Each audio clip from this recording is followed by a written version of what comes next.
Thank you. Yeah, so thanks for doing this. I guess to start with, so you were not asked to testify at the federal trial, but you did at the state trial, is that right? Yes, I did. Um, so you watched the federal trial sort of just as like a interested observer, or were you a named plaintiff on that case? No, I was not a named plaintiff. Okay. I was just there to support our side and, report to, Oregon gun owners. So I've been doing a lot of, blogging as you found the blog, and so just independent journalism. Um, and when you testified in the state case, well, I think I saw your blog and you said basically they ended up not asking you questions because they were worried about what the state would bring on cross. Is that right? Or is that No, no.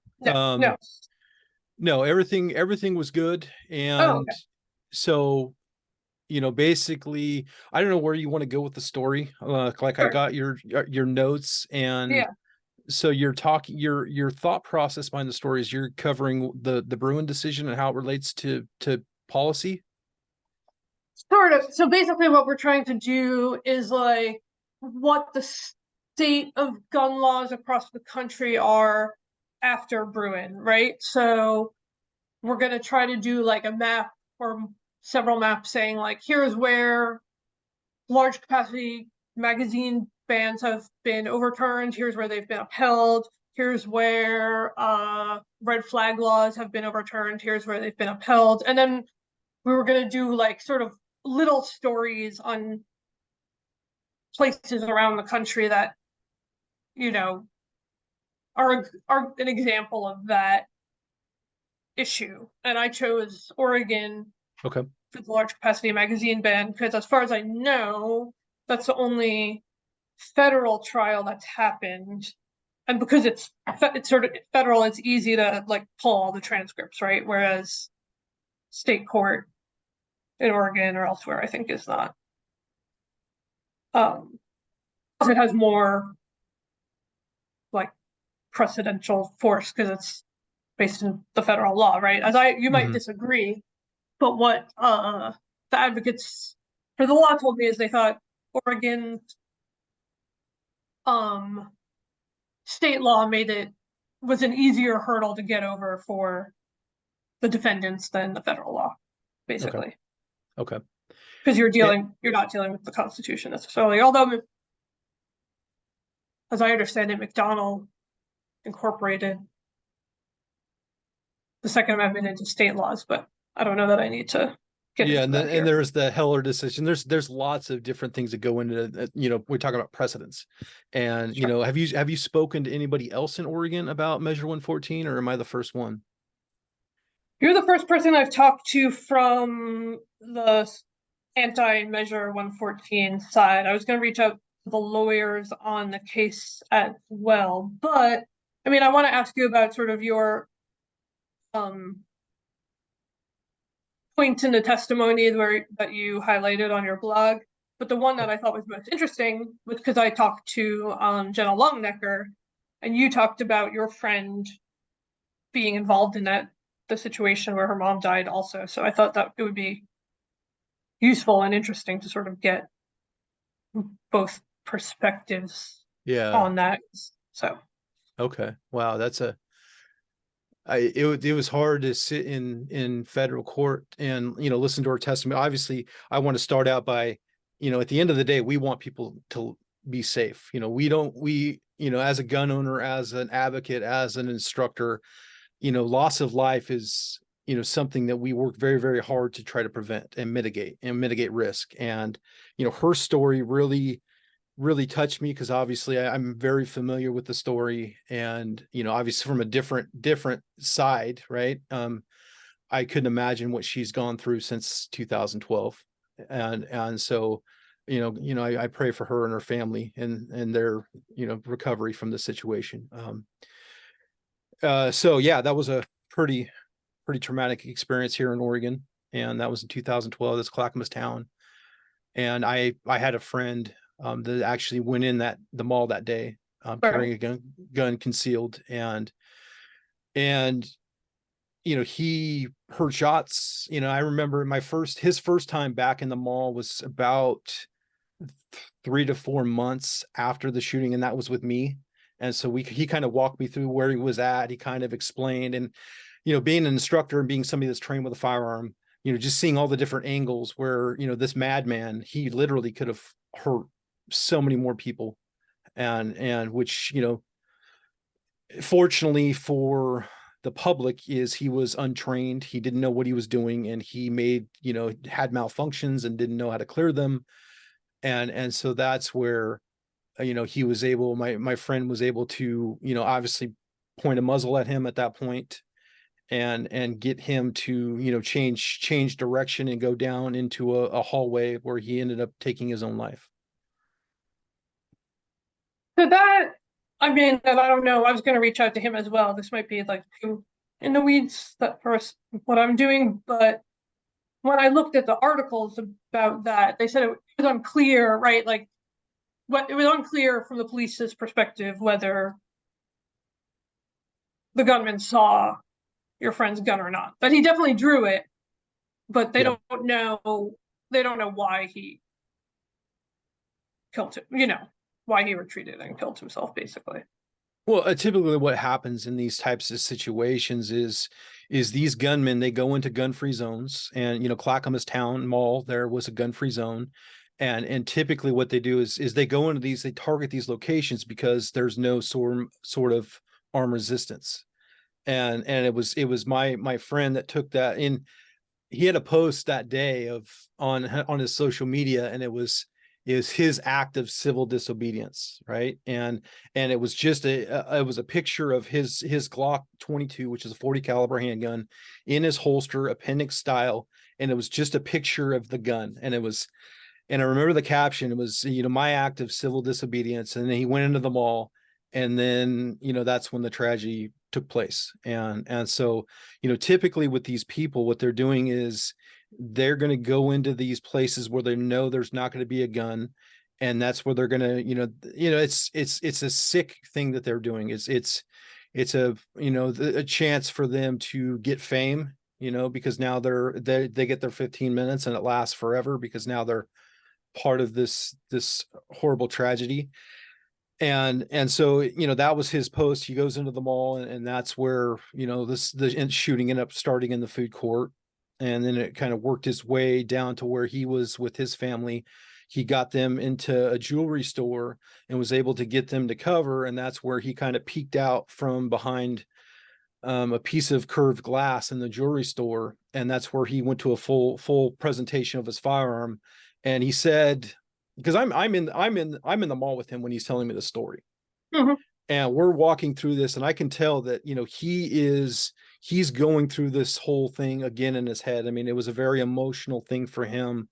He was very animated. He was, and so at that point, he's at a full draw. He said that the guy was wearing a ski mask, and he, basically he could only see the nape of his neck because of the ski mask. And so then he kind of turned, and he could tell that the skin was kind of like it was, a light brown shade of color. And so he just the guy made eye contact with Nick. Nick was at a full draw, and he said his eyes just kind of lit up, right? Because he didn't expect to see a gun in that situation. And I think he was kind of surprised. And Nick, my friend, he ended up the whole sounds of the mall went away because of his adrenaline, and all of the blood rushing by his ears.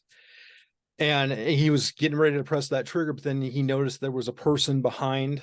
There was a lady that kind of ran in the store behind the shooter, and so he didn't have a clear backstop, so he ended up running from where he was at into the Macy's there, and kind of tried to seek cover. And that's where the guy kind of split off and went this direction down into a hallway, and that's where he ended up finishing himself off.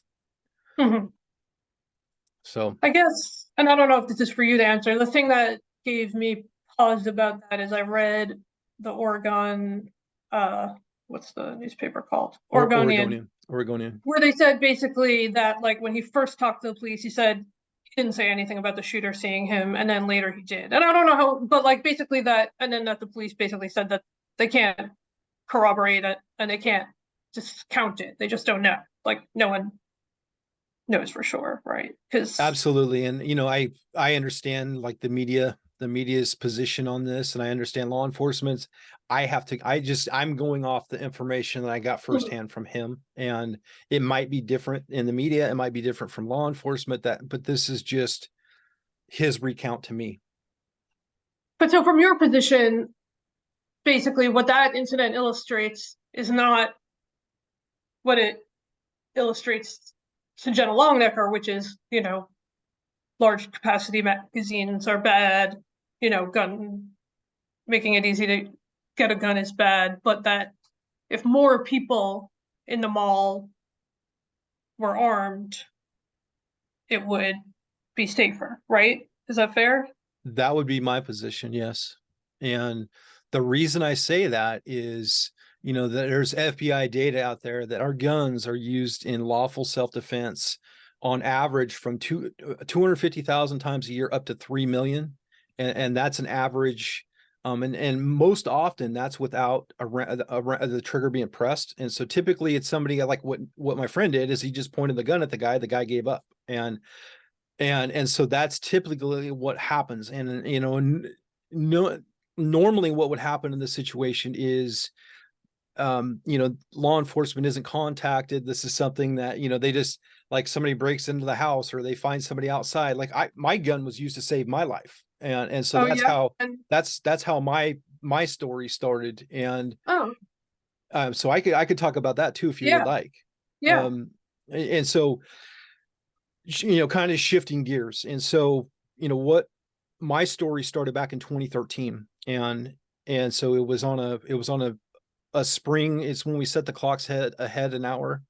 And so I had to go to work on that Sunday morning. And I live in Eugene, Oregon. And typically in that, where I live, I would take my gun out with me just in case, as I'm warming my vehicle. As I go to work, I secure my gun in my vehicle.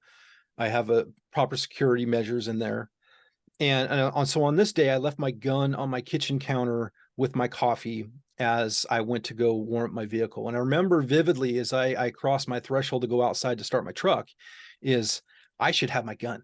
And I remember like this little angel on my shoulder, I should have my gun. And I totally discounted that thought. And I went, hit my transponder, opened my driver's side door. And that's when I noticed there were some feet exiting the rear passenger window of my truck. So there was somebody inside the vehicle. And so at that point, I ran around the hood of the truck. He was getting up. He was pretending like he was CSI. And he was like, I noticed your window was broke out. I thought I'd just check it out for you. I didn't fall for it. I immediately put him on the ground. I ended up on top of him. And that's when the fight began. At that point, I didn't know if he had a needle, a knife, any kind of weapon that could have potentially harmed me. And so that's when the fight began. And so I struggled with him for about 10 minutes on the ground, all while I was calling for my girlfriend at the time to get my gun, get my gun, get my gun. And so she finally came out after about 10 minutes with a pistol grip shotgun, which under measure 114 would be illegal because of the magazine capacity. And all Mhm. she did was point that gun at him. He gave up. We called law enforcement. And the cops came about 8 minutes later. And so we had 8 cops, 8 flashing lights, 8 sirens. Nobody woke up, and so we didn't have to fire a shot. It was just her, pointing the muzzle at the guy gave up. And that's where, so that's kind of how I was saved with my firearm. So to you, that explains the discrepancy where, because what I think the defendants in this case and like gun law advocates generally have said is like these studies of defensive gun use that put the number in the millions can't be right because they don't line up with like the statistics on burglaries, homicides, etc. But you're saying basically that it's possible because a lot of these incidents, no one fires and nothing is reported, basically. Absolutely. Absolutely. And that came out in both trials. In some of the evidence that was presented on both sides is the fact that, sometimes these situation happens and people don't think about calling the police just because and the way I view it is if something this happens to, like, let's say a neighbor of mine, I would want them to call law enforcement so it can be documented, so it becomes part of this reporting. And so that's going to help with our statistical data. I think everybody that has this situation, something similar, they should involve law enforcement just to document it. So is that what you were called to testify about in a state trial, or no? Or was it more about So business? so I was called to talk about, my business. So I'm a firearms instructor. So I deal with a lot of home defense, personal protection outside of the home. And so I was called to bring expert witness when it comes to, what types of firearms I would recommend for a person to carry on them, or a firearm to carry on the person. So, typically I would recommend a gun that would hold as many rounds in the gun as possible. And so that was what I was testifying about. So and I noticed you mentioned this a little bit on your blog. Looking at the testimony from Lucy Allen saying, you know, it's rare to use more than 10 shots in a self-defense situation. And I think the plaintiffs basically accepted that, right? But do you think they shouldn't have? In the closing arguments, he basically said, it doesn't matter if it's rare, the point is like that it's constitutional, basically, right? Well, I think what misses the mark is it shouldn't be, like, we should not be forced, because we don't know how many we might need. Okay. It's not like, and what I brought up in my testimony is my magazine capacity is similar to insurance, right? So I want as many bullets as I possibly could have inside the gun, because I don't know what that threat's going to be. It could be multiple attackers, it could be all these different things that come into play here. And so having, more than, like Lucy Allen, they said the average for defensive shooting was 2.2 rounds. Okay. And depending on the mental state of the person, if they're on any kind of stimulants or drug abuse, their adrenaline, I mean, in reality, it could take more than 2 rounds to stop that threat. And so, that's why I would recommend, as many rounds as I could fit inside the gun. And just be, and one thing I want to be really clear about is, Yeah. just because I have them inside the gun does not mean I have to fire them, right? As law-abiding citizens, the best gunfight that we could ever get into as law-abiding citizens is the one that we can avoid. And so that's where de-escalation skills are really, really important, and proper training, So it's not that you're like disputing the numbers of how often it happens, you're disputing relevance of that, basically. Absolutely. Yeah. One thing that I don't think I really saw come up in the closing arguments or the decision, and maybe I missed it, is sort of whether there's clarity on how this law treats a magazine that can be altered, right? Yes. So there's the $1 million question right there. And so I pulled up the law, the text of the law, just to kind of refresh myself, to prepare for this interview. And so it's section 11D, and it talks about removable base plates. Okay. So removable base plates. So any magazine that is capable of having a removable base plate, which is literally 100% of all semi-automatic magazines, is going to be potentially illegal under this law. Okay. And so I have an example of a detachable base plate right here. And so what that looks like is something similar to this, right? So this little part comes off of the magazine, and that's what makes this magazine illegal. If this was a 10-round magazine, which would be legal under the law, a measure 114, since it has this removable base plate, this makes this, even though I'm trying to be compliant, if I have a 10-round magazine, that's going to still make this a criminal possession charge for me as a law-abiding citizen. And so that's the problem. It's either the people that wrote the law and I would say they're crazy like foxes. I don't think they're dumb. I think they don't understand the basic fundamental functions of a firearm, and that doesn't necessarily equate to good policy. And that's a prime example right there of they either wrote the bill with really bad intent because they want to ensnare and entrap law-abiding citizens with this detachable base plate feature, or they just don't have a fundamental working knowledge of the firearm itself. Have you gotten any, well, I guess you're not a firearms dealer, so you might be the wrong person to ask, right? No, I'm not a dealer.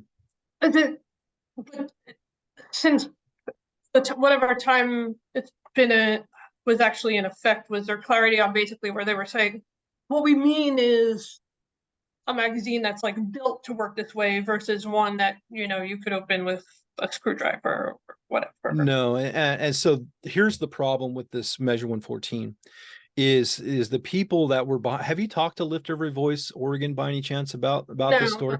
Okay, so their thought process behind this bill is this bill, they were supposed to get it passed, right? So their part was to gather the signatures, get it on the ballot, and then get it passed.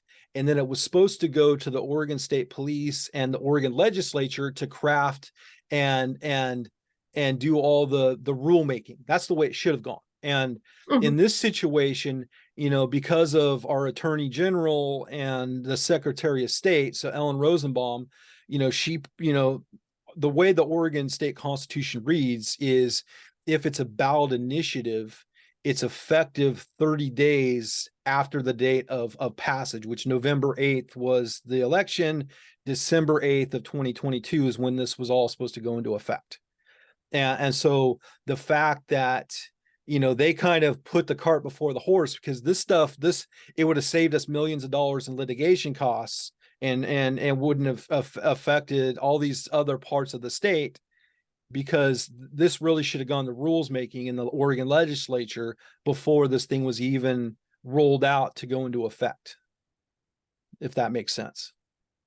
Because, I mean, you don't think there would still be a lawsuit even if they dealt with some of these, like that issue? And oh, I mean, yeah, there's still going to be lawsuits. I mean, in reality, I think the difference here is, you know, the gun owner had to get a TRO, a temporary restraining order, to prevent this thing going into effect, to really save everyone here in the state of Oregon.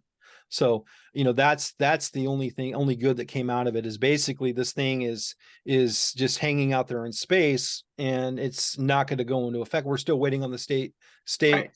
and there's going to be an appeal there. There's going to be an appeal to the ninth district. And, you know, so basically the only people that are winning in this situation are the attorneys, you know?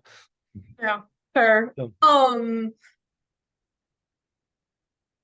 Speaking of, how guns work, that's another thing I noted from your blog. What's the significance of when you said one of the historians that they called didn't know if Winchester H3 was rifled? Does that like speak to how it works, or is it just you like a sign that they don't know enough about the guns that they're talking about? Yeah. So from my blog post, it's I noticed a lot of these quote unquote experts that were, you know, they're paid very, very well from the state of Oregon, is they have a certain, you know, political leaning.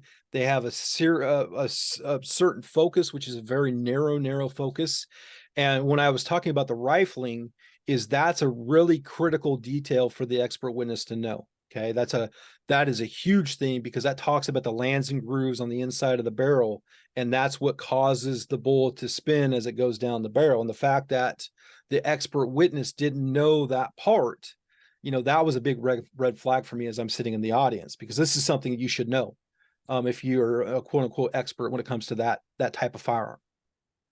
But what is it being rifled? How does it make it just more accurate? Like, what's the difference in terms of, okay, so whether this is like an innovation or whether this is dangerous or unusual? Yeah, absolutely. And so what it does is, so we have what's called a smooth bore. Smooth bore would be like a shotgun. A shotgun is a smooth bore, so there's no internal rifling. They call it a lance and a groove inside the barrel. Okay, a rifle or a handgun, they're going to have what's called rifling. And so that rifling is basically, I'm just kind of, it causes the bullet to spin like this as it goes down the barrel.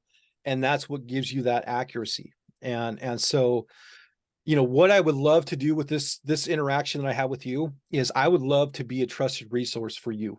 I want to help you be able to put out relevant information. If you guys have a question about type of firearm, please shoot me a message or an email. And I would love to help kind of talk you through these things if you're interested. And my specialty, right, is obviously firearm safety. I also run a nonprofit. I don't know if you caught that at all. Um, I'm not sure. Oh, is it kid safe? Is it that? Yeah. Yeah. Yes. And so, this is something that's separate from my training company, but this is my passion is working with kids. And so, since, that story back in 2013, we became a nonprofit in 2016, and now we've reached over 28,000 kids in 5 states and taught them, life-saving skills and what to do if they come across a firearm. And so my goal with you and is to build some kind of rapport with you, that if you have questions, you can reach out to me. I'm always available to help you, make a difference, when it comes to, because I think the biggest challenge that I face is I don't always feel that the gun owner is fairly represented in the media. And I'm not saying you specifically, I'm just saying there's a bias. And so my goal would be to help kind of break down that bias, and that way, because we have to come together. Like, at the end of the day, the only way that we're going to solve these problems that our country faces is if we have a seat at the table, as gun owners and gun rights advocates, so that's kind of my thing.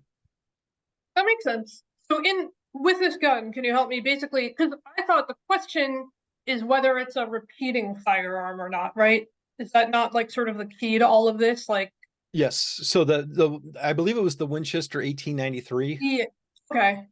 and I believe that's the one I cited in there. It was a repeater, so it had a tube magazine, okay, which and it has the rifling in the barrel, as it was designed. I think the original design was 1853, so maybe I have those kind of jumbled.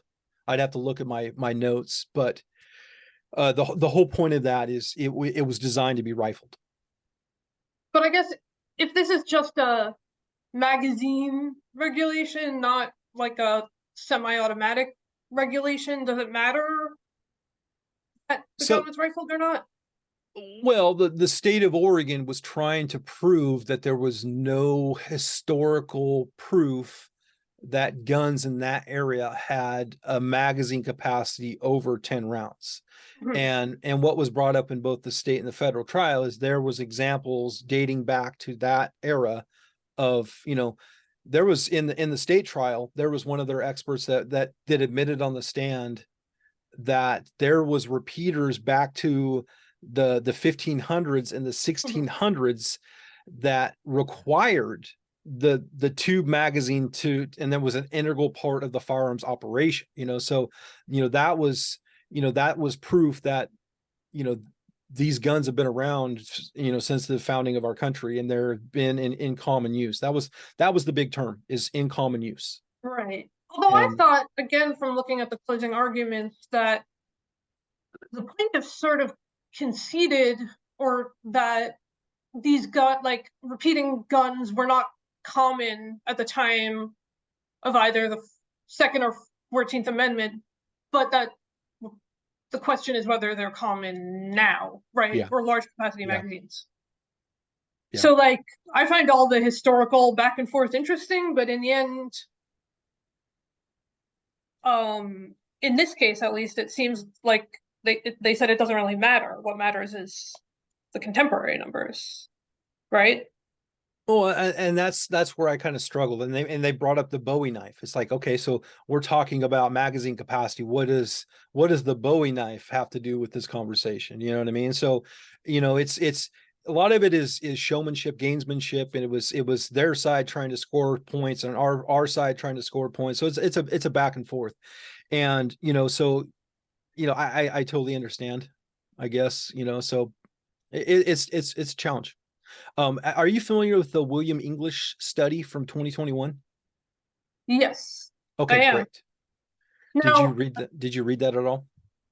I did, but then I also read, through the trial testimony where that statistics professor said, he thought that it was a totally useless study because it was not a random sample, basically, as I understand it, right? Yeah, and that's the problem with this situation is our side can get an expert witness that meets our criteria, right? And the other side can do the same thing, and I believe the guy we're speaking with, I did mention him in my blog. He was the guy that was trying to Google while he was under oath, and so that the judge was not too happy with that situation. And you know everybody's going to have a different opinion in this situation, and it all depends on where you're getting your information and whose side you're on. I what I did appreciate about the William English study is the fact that there's an estimated 44 million rifles in this country, over a half a billion 30 round magazines, or magazines that are capable of holding more than 10 rounds in them. And so that would kind of prove there's pretty good in common use argument there, so Mhm. ultimately we're looking at violent crime. The Mhm. rifle is used in less than 1%. It's like 0.015%. I have to look at my numbers again, but it's such a minute number when it comes to all violent crime. And so obviously what just happened in Maine, that's a horrific situation. And we never want this, but there were so many things where this guy could have been stopped. And there was things that they were made aware of, and they should have followed up. They should have made sure that this guy never had possession of that firearm. So you don't have an issue with red flag laws with sort of mental health related removal of firearms from people's possession? My concern with red flags is due process rights. Okay. That's the one thing that I feel that we have other constitutional rights besides just the Second Amendment that are at play here. And that's where I think if you're going to, Oregon does have an ERPO and a red flag law here. Mhm. There are some due process rights issues with it. And so that would be my concern is there's got to be some sort of protection for the law abiding citizen, you know. Yeah. So what do you think should have happened in Maine that to prevent that situation? Oh, so in this situation where he spent 2 weeks in a psychiatric hold, that should have been enough of a red flag that would have triggered, the fact that he tried to buy and so much information is so fresh and raw. I haven't really dove back into it because I like things to kind of settle, and so I can get the real story. Because in the beginning of this stuff, there's so many, so many hypotheticals, there's so many rumors. Like, I want the real truth, and then I can make a better decision. And to be honest with you, I haven't followed up and read any new current, so I'm not 100% accurate on that story. I did know that he was put on a mental health hold for up to 2 weeks. Like, that should have been a sign right there that maybe remove the firearms from the home. If he's hearing voices, all this other stuff, there's flags there that should have been raised and would have prevented him from buying the rifle or having possession of the rifle. But you think, because I saw on your blog about Jenna Longnecker's testimony, and you said basically like, I don't know what this has to do with history and tradition of firearm use. So you think like Absolutely. these sort of stories are just shouldn't be part of the discussion or shouldn't be part of the legal argument over Absolutely. whether Absolutely. I feel, because we look at the law, so it's a black and white. Okay, it's either there's the gray areas where we get into the trouble, right? And so with this situation, is horrific of the tragedy as it was to her and her family. The relevancy is the issue that I have, because there was 99.9% of gun owners in Oregon haven't committed a crime. And so why are we being subjected to all these new harsh penalties that are going to do nothing to stop this violence? Because the criminals are still going to be able to get those guns. Those criminals are still going to carry that 30-round magazine. Those criminals are going to buy guns off the black market. It happens all the time. And that's why they're going to, I mean, the guy that committed that shooting in Clackamas, he stole the firearm from a roommate, Mhm. and so, taking away my ability to protect myself and my family is not going to do anything to solve gun crimes. Okay. And so that's what, that's why I feel that our voice has to be kind of amplified here in this situation. And that's why I agreed to this story with you, because I feel that, we have to have a voice in this conversation. And I know it's not a popular conversation, because there's some that would love to further restrict and take away, because they think that that's going to magically fix the problems that we have. The problem is we have 22,000 gun laws already on the books that are not being properly enforced. And so why is that? And my question is, for the people that are writing these laws, is why do you think that new law is going to be that magic law that's going to solve all the problems that we face? It's not. It's a human heart issue. It's why do we have, because we can't legislate evil intent. We can't regulate evil intent. People are sick and they're going to do sick things, and that's the unfortunate thing. And that's where we should be focusing on. We should be focusing on the mental health and the mental health crisis that we face here in the country. So do you discount, or have you looked at the study that the Oregon Alliance cited, basically that this kind of law specifically works, right? That they chose the large capacity magazine ban because states that have it have fewer firearm deaths, basically. I think that's an anecdotal study. In part of my preparation for the state trial, I did a video where I was able to swap magazines in less than 2 seconds.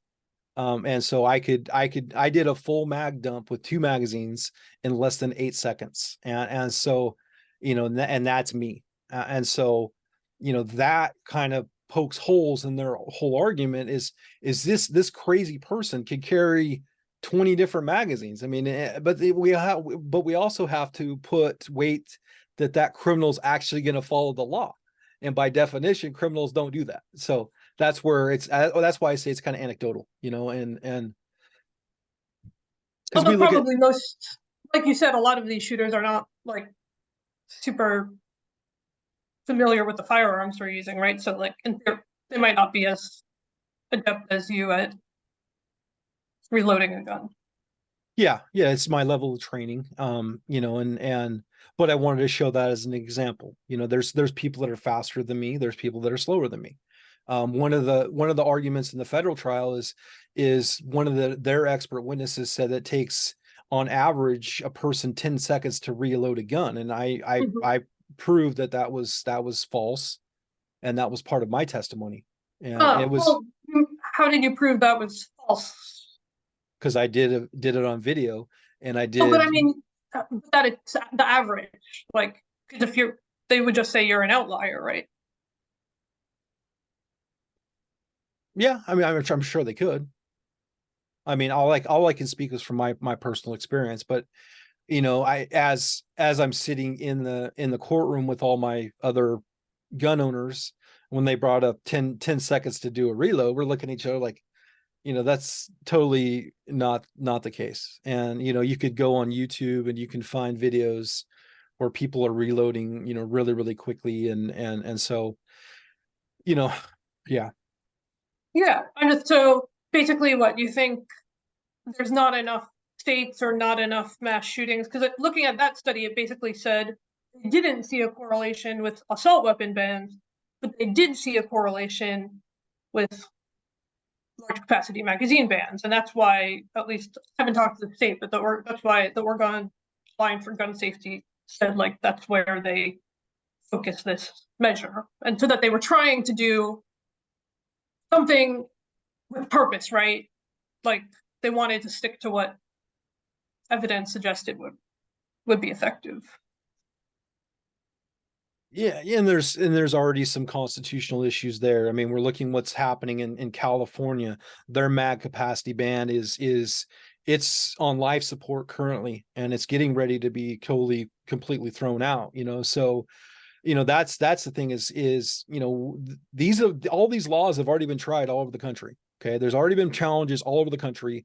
Bruen is the new standard of the law, Yeah. and so that's where instead of wasting resources and trying to reinvent the wheel and try to impose all these other infringements, I think it's important that they understand Bruen is the law of the land, and so that's where certain in common use it's in that precedent, and so that's where a lot of this stuff is they're putting in, and it's a war of attrition. Like, they have deeper pockets, they have better funding, they have better organization than us as gun owners, and so that's where it puts us all in a spot where we have to go to court and we have to have this resolved.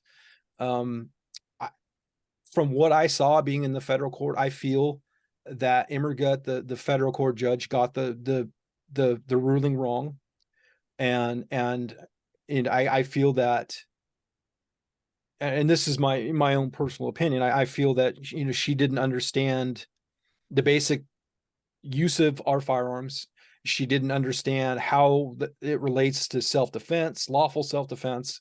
And I feel that, once it goes to the next court, we're going to get either it's going to get kicked back and she's going to have to revisit her ruling because it doesn't meet the guidelines for the way the Bruen decision sets out the way these gun laws are supposed to be interpreted. And so, that's another for another day, unfortunately. I think there's only one more thing I was curious about. I think you said that there are, I think, 3 times as many deaths due to drugs in Oregon, Yeah. right? Yeah. And that's, you're comparing homicides to drug overdoses, right? Not all firearm deaths. Because what I actually was surprised by, and I think it could change because the last couple of years there's been a lot of homicides in Portland, but with the most recent CDC data, which is 2021, I think it's something like 80% of firearm deaths in Oregon were suicides. But like, and then they're actually not that far off from drug overdoses. I think it's like 800 to 1100. But if you're looking at homicides, it's like 300, 200 something to 1100. Yeah. So last night, because I'm on a suicide prevention coalition board, and so that's, I mean, everything I do literally is about gun safety and making sure that people have access to mental health. The last I saw in the state from OHA, Oregon Health Authority here, suicides were about 60% Okay. of violent of gun crimes or excuse me, quote Death. unquote gun violence. I know Yeah. there's a lot of people that don't like that term. I don't particularly care for it, but it's the term that they use, and so that's why I cite it that way. Typically it's the majority of Oregonians that are taking their lives. It's rural, older white men, and then it's also younger teens. There's a real bad issue with teen suicide here in Oregon, which I'm working to help fix. So that's kind of where, yeah, Yeah, I mean, and so what do you think, what about the permit part of the law and the lawsuit on that front? Because that's sort of the, obviously I don't think anyone's buying a 30-round magazine to kill themselves, but the argument no. is that it would, the permitting process helps potentially keep someone from getting a gun to kill themselves, Well, right? they said that. What they did is they pivoted. I mean, when they first launched this campaign, they're just trying to throw stuff at the wall when it comes to messaging and see what sticks, and they weren't getting the response that they needed, and so then they added the suicide. I've been a part of this situation for literally 3 years. I've been following this before. It used to be IP 13. They didn't get it through on that legislative session or that year, and then they changed it to IP 17. And so I've been part of this. I've been part of how we crafted the ballot language, and so I've been kind of behind the scenes with this, and so I've followed it very, very closely. And so when we're talking about the permit to purchase, the problem is we don't have the resources. We don't have the manpower. We don't have the staffing. Just it's unfunded, right? So these rural counties, there's 36 counties in the state of Oregon. Okay. About 6 counties are what controls the voting here in Oregon. The rest of the counties don't really have a say because of their population, which I understand. But the problem is, like, we'll use Harney County for an example. Their county is the 9th largest county in the country. It's 10,000 square miles. Okay. They have 6 full-time deputies to patrol 10,000 square miles. Their county sheriff said there's times that they don't even have anybody on duty. And so now with Measure 114 going into effect, now they are by default the permitting agent. And they're Mhm. also, so they're required to do the background check. They're required to do all have an option for training. The problem with the training when it comes to Measure 114 is there's only an online component to it. There's no live fire. Like, the state of Oregon doesn't want that liability hot potato. And so that's a real problem is because, you can't, there's, hundreds of thousands of gun owners here in Oregon. And how are you going to get them to the range to certify them just to get a permit to purchase a firearm? Once they have the permit, now they have to subject themselves to another background check just to take possession of the firearm. So there's going to be a background check just to take another background check. And so it comes to unfunded mandate. They don't have the resources. Those smaller counties, they do not have the revenue, the tax revenue to support an extra position to do this. And the state of Oregon, originally they said it was going to cost $50 million the first year to roll this out. And then they estimated it was going to be $42 million annually just to have this program in place. So the problem is they didn't earmark the money in the Oregon legislature for the unfunded mandate for all these other counties. So now there's these small counties, like, where's this funding come from? And so, that's another issue with the permitting issue. Gotcha. Okay, well, I think that's basically everything I had in terms of questions. Okay. Um, Let me see if but there's, if there's something else you think of or something else I think of, I know how to reach you. yeah. So when Um, when do you plan on running this story? I hopefully in the next month, but I Okay. don't have a firm date. Um, because it's just, it's not breaking news, right? So Absolutely. it's other things come up and then it gets pushed back, but the goal is like sometime this month or next month. But I think another issue with the permitting is it creates a database, which is illegal under federal law because of the NFA. The So there's going to be a database that's supposed to be kept by the Oregon State Police on who has a permit, what gun what gun they bought. So there's going to be probably some challenges there. I did speak with our attorney on the state trial, and the way he looks at this is this was just the facial challenge when it comes to Measure 114 in state trial. There's going to be another fight when it comes to the actual implementation. So we're most likely going to have an appeal in the state trial, because it's going to go either way. Either we're going to appeal or they're going to appeal, depending on right, how it goes. And then there's going to be implementation challenge, because they're going to have to figure out how they actually roll this thing out. So there's going to be another lawsuit there probably. gotcha. Is that not a feature of other permitting regimes? What do you mean? Is that is the database, is that specific to Oregon or is that like standard and do you know? That I can't comment. I don't know. So I just I think I think Illinois tried that, and I think they just got knocked down, Okay, if I remember correctly. There's a lot to kind of take in. I mean, there's so much. I Yes. mean, you trying to write a story on this is, good for you. There's a lot of reading, a lot of research that you'll have to do to put this thing all together. Yeah, right. Which is, yeah, why we've been working on it for a while. But we're not going to go into like every state, every Yeah. challenge. It'll just sort of be, a couple highlights basically here and there. Oh, the last thing I should ask you, because we're asking everyone is, would you be open to being photographed for this Yeah, story? Okay, absolutely. cool. All right, I'll see if that's something we can do in And I could Oregon. provide like a stock. I mean, are you Oh yeah, thinking like right. what do you think, like a stock image or Yeah, if you have a picture of yourself, they always say ideally from like the like a waist headshot? up, that's horizontal. No, not a headshot, like horizontal photo. That's more of a profile. That's better for us. Okay. So I had a question for you. Is Yeah.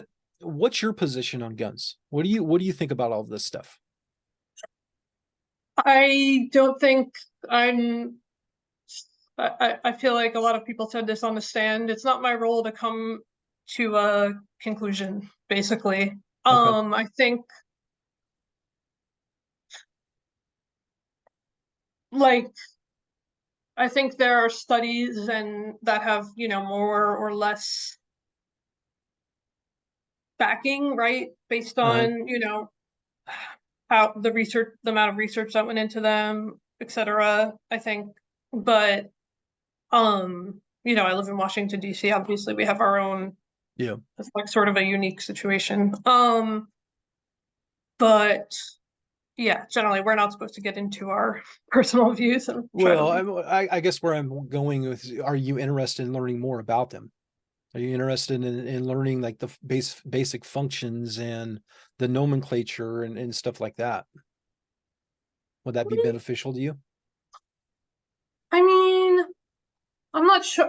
It's interesting, but I feel like unless I come up against something where it seems like it's necessary for the like, because I cover courts, right? For reading like the legal analysis, I'm not sure it's like strictly necessary, or in reading Okay. like the historical, because in the end, it's like like whoever is testifying about it or writing about it comes to their like it's a repeating firearm or it's not. It's kind of interesting how like older repeating firearms worked, but like the judges make a decision basically like Mhm. about whether this is similar or that's dissimilar basically. Okay. Well, I really appreciate the opportunity. I feel that was a good conversation. I mean, all I ask is to be represented in a fair light, and like I feel like I'm a reasonable person, and I just want to make sure that reaches the public, just because of what I do in the community, especially to help children and protect children. So that's kind of my only ask, Yeah, I appreciate that, and and because that is my goal, to be fair. absolutely, I mean, at the end of the day, I like the Kids Say Foundation, which I don't know if you've seen it or not. Like our mantra is zero firearm accidents, the only acceptable goal. And so until we get to zero, we're going to continue to work as an organization. And I would love to maybe touch base with you later on about, and maybe because the Be Smart program, that's put on by every town in Moms Demand Action. That's a very I love a seat at the table there because we have viable solutions for the safety of our children, and I'd love for the opportunity to have the microphone or the platform to be able to talk about there are solutions that we can do right now to help save lives. I did write a Senate bill in 2019, and again this legislative session that would authorize our program for all public schools for first graders in the state of Oregon, and it would have saved a lot of lives from day one. And so I'm hoping to try again. So there's just there's a lot to what I do. So Understood. Well, I really appreciate your time. Thanks for talking with me, and yes, I'll get back to you if I have any more questions. sounds great. All right. Thanks a lot. Thank you. Have a good day. You too. Bye. Bye.